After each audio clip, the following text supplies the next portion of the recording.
Hey guys, this is Faith Ray and welcome to part 4 in my video series, How to Become a Webcam Model.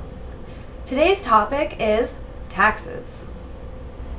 For some reason, there's this strange and common misconception within the camming industry that because we don't automatically have taxes deducted from our paychecks, it means we don't have to pay them.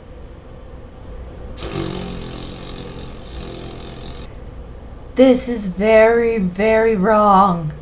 Whether you cam as a hobby or a full-time job, any money you make through it is income, and income needs to be taxed.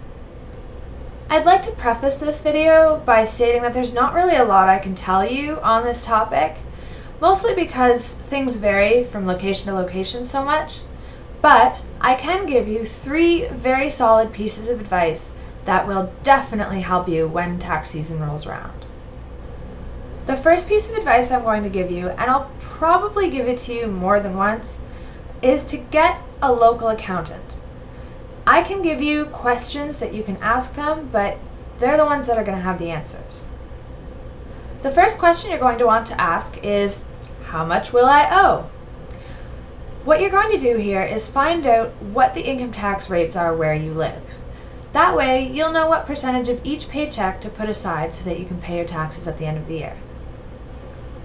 The reason this is so important to do is so that when it comes time to pay your taxes, the money's already there and you're not going to be scrounging around last minute throwing full paychecks into your taxes in order to get them handled in time. Just like your income tax rates though, what you're going to be able to write off is going to vary drastically based on where you live.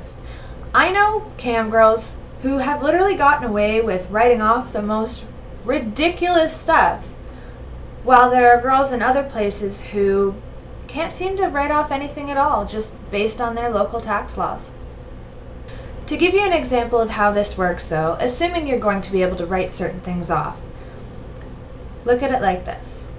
If I make $1,000 in 1 week and I spend $200 of that on stuff that I'm using specifically for work, whether it be shoes or outfits or, an upgrade on some of my electronic equipment, that means I'm only having to pay taxes on $800 of that $1,000 that I earned.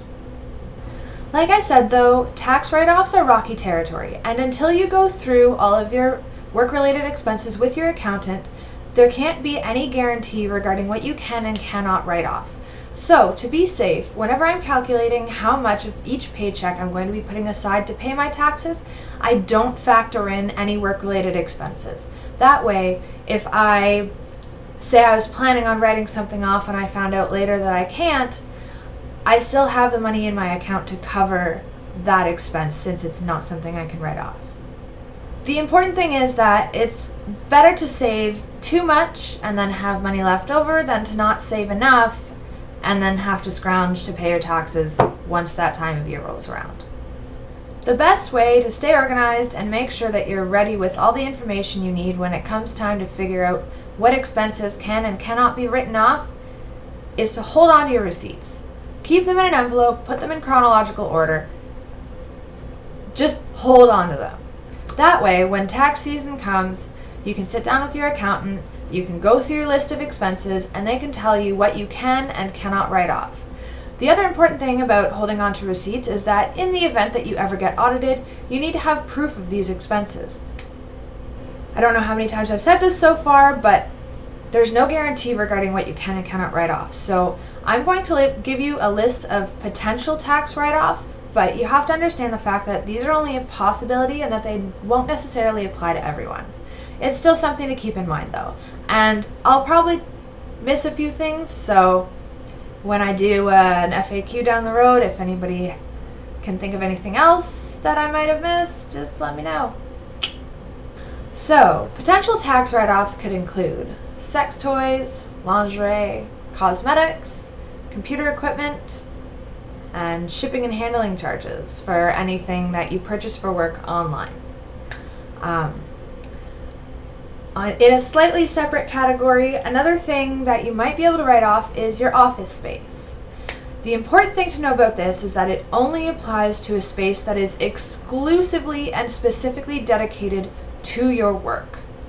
This means that if you're camming out of your bedroom, you cannot write your bedroom off as a work expense. You cannot even write a part of it off. So for me, I live in a 2-bedroom apartment. This room is my office, and then the room next door is my bedroom.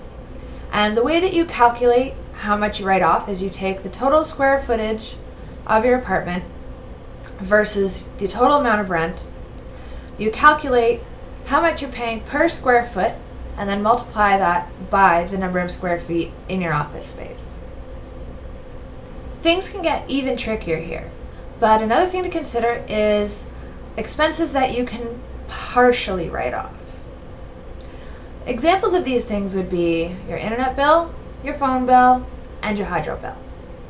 The reason these things are considered partial write-offs is because they're expenses that you would have regardless of whether or not you were in the camming industry, but they are expenses that might be higher because of how you're using them for work.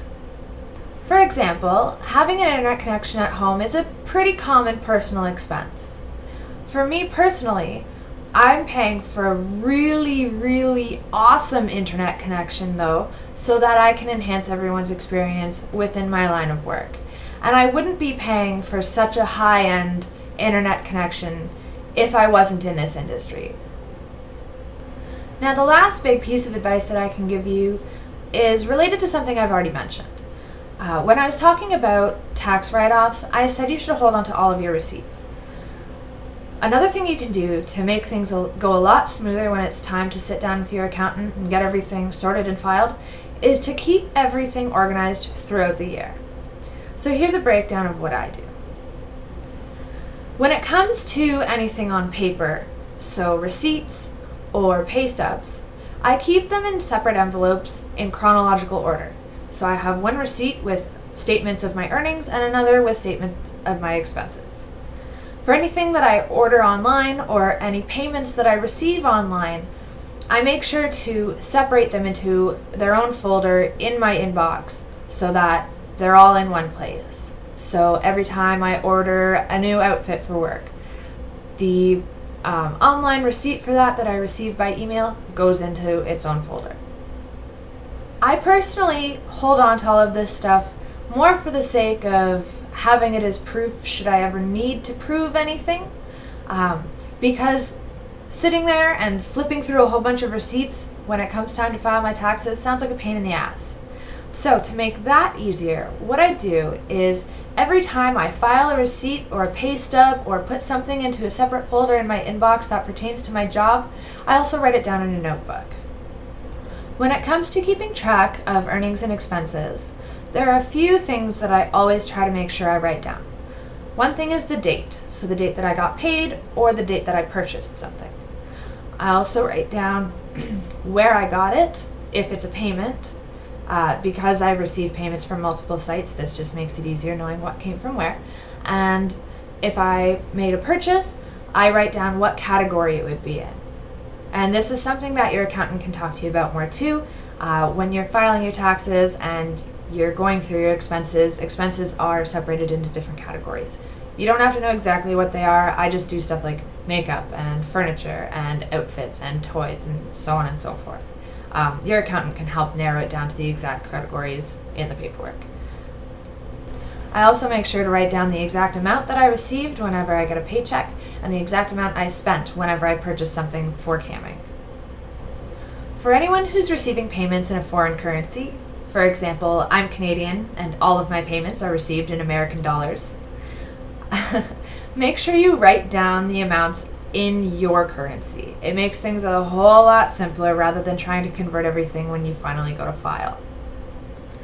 Just to quickly sum up everything I touched on, the 3 most important things for you to remember are: get an accountant, put aside money for your taxes, keep your shit organized. Thanks so much for watching. I hope you guys found this helpful, and if you have any questions or comments, feel free to let me know. Next video is going to focus on additional forms of revenue such as phone chat and video sales, as well as touching a little bit on self-promotion. Hopefully it doesn't take me this long to make that video.